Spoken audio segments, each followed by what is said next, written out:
안녕하세요, 여러분. 윤진표 교수입니다. 오늘은 제가 유튜브에 윤진표 교수의 아세안 이야기라는 것을 올리고 나서요, 31번째 영상을 찍는 것 같습니다. 그래서 분위기도 좀 한번 바꿔볼 겸, 그동안 찍던 곳에서 오늘은 저의 연구실로 자리를 옮겼습니다. 저는 현재 성신여자대학교 정치외교학과에서 비교정치학, 동남아정치를 가르치거든요. 그래서 오늘부터는 좀 제 연구실에서 좀 연구실 분위기가 나나요, 뒷배경이. 그래서 연구실에서 앞으로는 좀 찍어서 영상을 올리도록 하겠습니다. 그리고 오늘의 주제는요, 요즘에 또 관심을 가져주시는 분들이 계셔서 제가 댓글로 필요한 어떤 주제가 있으면은 좀 요청을 해주세요 했습니다. 그 중에 한 구독자께서 이 불교에 관한 얘기, 불교의 뭐 내용이라든지 그 어떤 변천 이런 걸 좀 들었으면 좋겠다 이렇게 요청을 해주셨습니다. 그래서 제가 오늘은 불교에 관한 얘기, 동남아와 관련된 특히 불교와의 관계 얘기를 좀 하도록 하겠습니다. 자, 불교라고 하면은요, 우선 첫 번째로 여러분들이 힌두교와의 관계에서부터 좀 아실 필요가 있습니다. 힌두교는 세계에서 가장 오래된 종교입니다. 물론 인도에서 시작이 됐고요. 그 기원에 대해서는 뭐 정확히 알려진 건 없습니다. 뭐 BC 1500년 뭐 이런 식으로까지 얘기를 하고요. 리그베다라고 하는 그 힌두교 경전 속에 오랜 그 세월에 통해서 리그베다도 형성이 됐거든요. 자, 그러면 그 힌두교가 세계에서 가장 오래된 종교인데 힌두교에 나와 있는 가장 핵심적인 교리가 뭘까요? 여러분들이 우리가 불교 교리라고 알고 있는 것인데 이게 바로 윤회 사상이라는 거 있지 않습니까? 영혼이라고 하는 것은 깨닫기 전에는 그야말로 영원히 이 생이 있으면 다음 생이 있고 또 다음 생이 있고 영원히 이어지는 소위 윤회라고 하는 사상, 끝없이 바퀴처럼 굴러가는 그런 윤회라고 하는 거와 그 다음에 또 하나가 인간은 인과응보라고 하는 거, 즉 얼마나 그 사람이 전생에서 잘 살고 또 훌륭하게 살은지에 따라서 그 다음 그 대가를 얻는다라고 다음 생의 모습으로 나타날 적에 이게 바로 인과응보거든요. 우리한테도 너무나 익숙한 그러한 교리입니다. 그런데 이 윤회와 인과응보는 이게 바로 힌두교의 가장 핵심적인 교리예요. 거기에서 시작된 힌두교의 교리가 BC죠. 기원전 563년도에 인도 북부 왕국에서 태어나신 고타마 시탈타이시죠. 이분이 바로 석가모니 부처님이 되시는 그 고타마 시탈타가 창시한 종교가 불교고요. 그 불교는 베이스가 말씀드린 힌두교의 윤회와 인과응보라고 하는 걸 아주 가장 핵심적으로 갖고 들어왔습니다. 그걸 바탕으로 해서 재해석을 하는 것이죠. 힌두교에서는 신이 있습니다.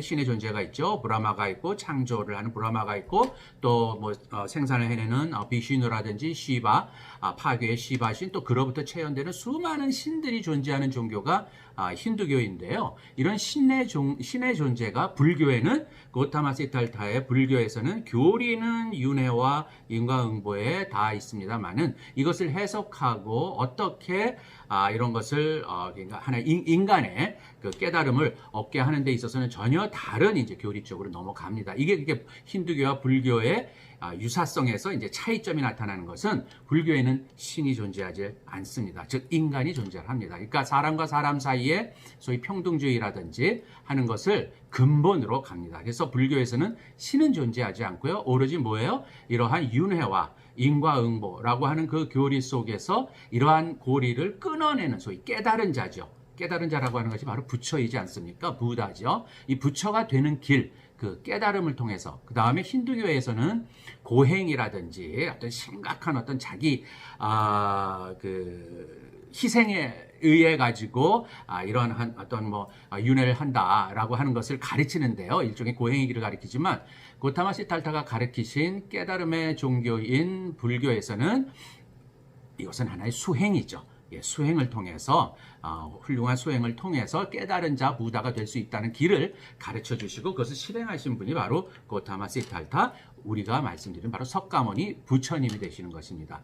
자, 이 석가모니 부처님이 만드신 BC 6세기에 이 종교는요, BC 3세기 인도에 그 유명한 왕이 있습니다. 아쇼카 왕이 등장을 하면서 이 불교는 굉장히 융성을 하게 되죠. 그래서 이것이 그 이후에 불교의 저희 북방으로의 진출 또는 뭐 옆에 동남아 쪽으로 진출에 아주 큰 역할을 한 왕이 바로 아쇼카 왕이고요. 불교 부흥에 하나의 중추적인 역할을 한 정치적인 인물이 바로 아쇼카 왕입니다. 자, 그러면 이러한 불교가 어떤 식으로 좀 갈라지게 되는 것인데요. 예, 갈라지게 되는 것은 서기 1세기가 됐습니다. 서기 1세기가 돼서 우리가 알고 있는 지금 우리나라의 불교죠. 바로 우리가 대승불교라고 부르지 않습니까? 이 대승불교와 영어로는 이게 마하야나입니다. 대승이라고 하는 것은 큰 수레바퀴라는 의미거든요.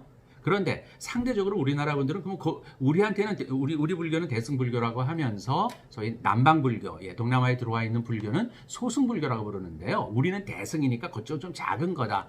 뭐 이렇게 평가를 하는데 이렇게 부르는데 이 소승이라는 표현은 좋지 않습니다. 우리는 맞습니다. 예, 그레이트 휠이라고 하는 마하야나 부디즘으로 불리는 대승불교가 맞지만 남방불교, 즉 인도에서 이제 동쪽으로 흘러 들어간 지금 동남아 대륙부의 주 종교인 이 불교는 상좌 불교라고 부르는 게 더 맞습니다. 상좌 불교는 테라바다 부디즘이라고 해서요. 이 테라바다는 이제 저희 그 높은 길을 가는 고고한 자의 길 그런 의미거든요. 상좌, 높은 자리. 그래서 테라바다 부디즘, 우리도 여기를 그냥 상좌 또는 상좌부 불교 이렇게 부르는 것이 더 정확하고 옳은 것이라고 생각을 해요. 그래서 우리 불교는 서기 1세기쯤 해서 대승 쪽으로 화하는 그런 걸 받아들였고, 그 다음에 동남아 쪽 불교는 한 상좌 불교로서 이제 서기 4세기경 해가지고 그쪽으로 동남아 쪽으로 흘러 들어갔다고 해요.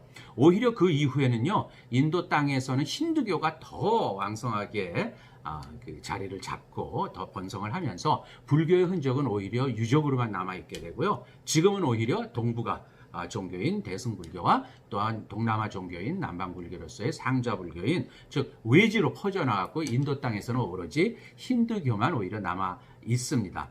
자, 그러면 이런 대승불교와 그 상좌불교의 차이는 뭘까요? 자, 대승불교부터 먼저 말씀을 드리죠. 우리가 우리나라의 절에 가보게 되면은 대웅전이 다 있죠. 그 대웅전에 안에 들어가 보면은 바로 석가모니, 석가모니 본존 부처님이 가운데 앉아 계신데 옆에 대개 두 분, 혼자 계신 적도 있지만 대개 두 분의 또 부처님이 또 앉아 계세요. 삼존불이 있는데 그분들이 바로 보살입니다. 보살이라고 하는 것은 이게 깨달은 존재입니다. 즉 보살도 부처입니다. 그러니까 그런 깨달은 존재인 부처님의 뒤를 조타마 석가모니 부처님의 뒤를 이어서 부처 깨달은 존재가 되신 보살이신 부처님들이 앉아 계신데 이게 바로 뭐냐면은 보살 행을 하시는 부처님들이시래요.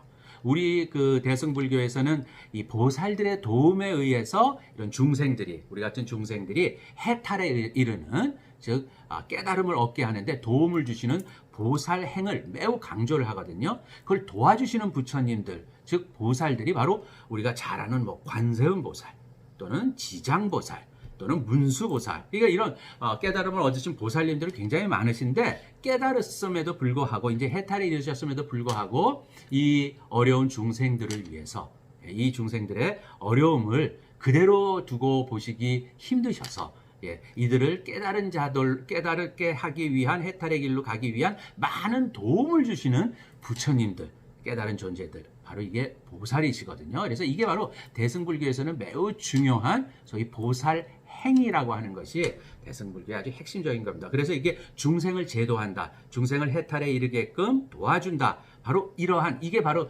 큰 바퀴를 돌리는 것과 같다 해서 우리가 마하야나 부디즘, 대승불교라고 부르는 것이고, 이게 우리나라에도 있고 그 다음에 중국과 일본까지 퍼져 있는 동북아 불교의 핵심적인 특징입니다. 자, 그러면 상대적으로 상좌불교, 테라바다 부디즘이라고 하는 것은 무엇일까요? 이거는 이런 보살 부처님들의 도움에 의해서 해탈이 되는 길을 얘기하는 게 아니고 그냥 본질적으로 석가모니 부처님이 가셨던 길, 즉 개인 수행입니다.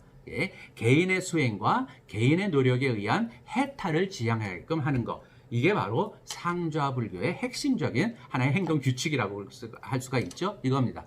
그래서 자기 개인, 자기 본인이 열심히 노력을 하고 수행을 해서 부처가 되는 길, 그런 쪽으로 가는 자, 또 그런 자리를 얻은 자가 바로 뭐냐면 아라한이라고 부릅니다. 이 아라한은 훌륭한 자 또는 아주 능력 있는 자를 부르거든요. 그래서 우리가 이 상좌불교에서 보면은 자기 수행에 의해서 노력에 의해서 아라한이 되는 것을, 자기 스스로 아라한이 되는 것을 추구하는 것이 바로 상좌불교의 핵심적인 내용이에요. 그래서 여러분, 우리나라 대웅전에 있는 그리고 삼존불이라든지 불상들이 있는 모습과는 좀 달리 이 동남아 쪽에 태국이나 미얀마나 뭐 라오스나 이런 쪽에 사원에 가게 되면요, 거기에는 딱 석가모니 부처님 한 분만 계세요. 그리고 석가모니 부처님이 아주 높은 곳에 있는 게 아니고 상당히 좀 우리 눈높이로 내려와서 그 상이 동상이 이렇게 딱 앉아 계신 걸 굉장히 많이 경험을 합니다. 즉 옆에 다른 또 보살 부처님들이 계신 게 아니고요, 오로지 내가 아라한이 되기 위해서, 즉 부처 석가모니 부처님이 가신 길을 추구한다라고 하는 거, 그야말로 1대1 관계, 내가 열심히 수행을 해서 그렇게 되겠다라고 하는 것을 지향을 하는 거기 때문에 오로지 석가모니 부처님을 하나의 모델로 삼고서 쫓아가겠다라고 하는 그러한 수행 자세를 보이는 것이 바로 상자불교예요.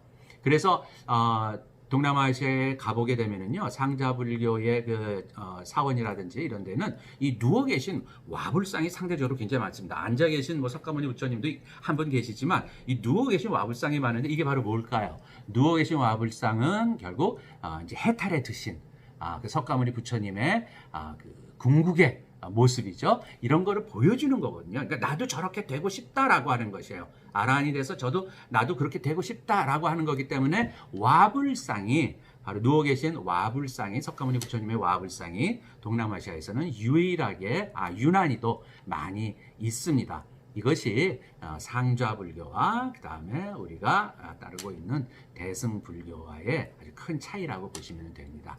마지막 한 가지만 제가 더 말씀을 드리겠습니다. 이건 좀 정치적인 의미가 있는데요. 힌두교에서는요, 힌두교에서 신이 있다고 했죠. 그 다음에 신이 브라마서부터 비시누, 시바 해가지고 뭐 수천의 신들이 있는데 동시에 이와 함께 이런 신들의 체현으로서의 세상을 지배를 할 적에는 마치 이런 신이 왕이 된 모습으로 얘기를 합니다. 이걸 이제 네바 라자라고 부르는데요. 네바는 신이고 라자가 이제 지배자란 소리거든요. 그러니까 소위 정치를 하는 정치인들, 왕들이죠. 이런 사람들은 신이 지상에 내려와서 지배하는 모습과 같다. 이거 철저한 신분 구별입니다. 그래서 여러분, 힌두교에서 카스트 제도가 있죠. 카스트 제도는 사회적인 계층 구분을 얘기를 합니다. 그래서 머리서부터 발까지 또 몸 이런 거를 형상화해가지고 다양한 사회적인 계층, 즉 그 태어나서부터 죽을 때까지 그 신분으로서 존재한다라고 하는 철저한 사회 계층 구분을 강조를 하는 것이 힌두교에서 나온 바로 카스트 제도예요. 그런데 여러분, 불교는 그런 게 없습니다. 신이 존재하지 않듯이 모든 인간들은 평등하다라고 하는 데서 출발을 하고, 그러한 평등한 인간들이 인과응보와 윤회의 고리 속에서 해탈하고 깨달은 자가 되는 길을 추구하는 것이 불교이기 때문에, 불교에서는 정치인, 특히 왕들의 존재도요, 인간 중에 자비로운 자, 능력 있는 자가 왕이 된다라고 하는 그런 개념이에요. 이거를 이제 남말라차라고 하고요, 탐말라차 이렇게도 발음을 합니다. 남말라고 하는 것은 바로 정의롭다는 저스티스거든요. 그래서 정의로운 지배자, 인간이 중에서 가장 정의로운 행동을 할 수 있는 그러한 사람을 왕으로 뽑는 겁니다. 그래서 그가 왕으로서의 선하고 정의로운 정치를 하도록 도와주자. 이것이 불교에서 얘기하는 일종의 왕에 대한 하나의 개념입니다.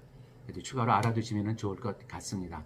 자, 이것으로서 간단하지만 불교의 기원과 그다음에 불교의 변형, 그다음에 거기서 얘기하는 핵심적인 내용의 차이를 좀 점검을 해봤습니다. 재미있게 들으셨는지요? 구독을 해주시면서 구독 속에서 좀 듣고 싶은 얘기, 특히 아세안 동남아의 관계에서 듣고 싶은 얘기가 있으면 언제든지 댓글로 남겨주시면 감사하겠습니다.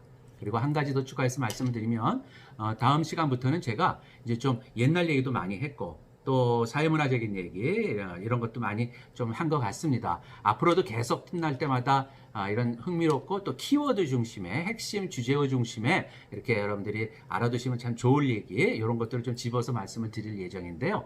다음 시간부터는 이제 한번 현대를 좀 넘어와서요, 동남아시아를 구성하고 있는, 아세안을 구성하고 있는 10나라가 있지 않습니까? 이 10나라를 차례차례로 브루나이서부터 시작을 해서 각 나라를 일종 개황이라고 할까요? 아주 큰 그림이죠. 그리고 그 나라를 이해하는 데 필요한 주로 좀 정치, 경제적인 모습, 체제적인 특징을 키워드 중심으로다가 좀 일단 한번 열 나라를 쭉 한번 제가 스크린을 해드리려고 합니다. 아마 이걸 알고 계시면 동남아시아에 있는 나라들, 열 나라들의 특징들을, 핵심적인 특징들을 알고 계시면서 여러분들이 동남아시아를 이해하시는데 또는 접근하시는데 좀 도움이 될 수 있지 않을까 저는 그렇게 생각을 합니다. 자, 오늘은 구독자께서 요청해 주신 불교에 관한 얘기를 좀 한번 나눠봤습니다. 자, 다음 시간에 뵙도록 하겠습니다. 감사합니다.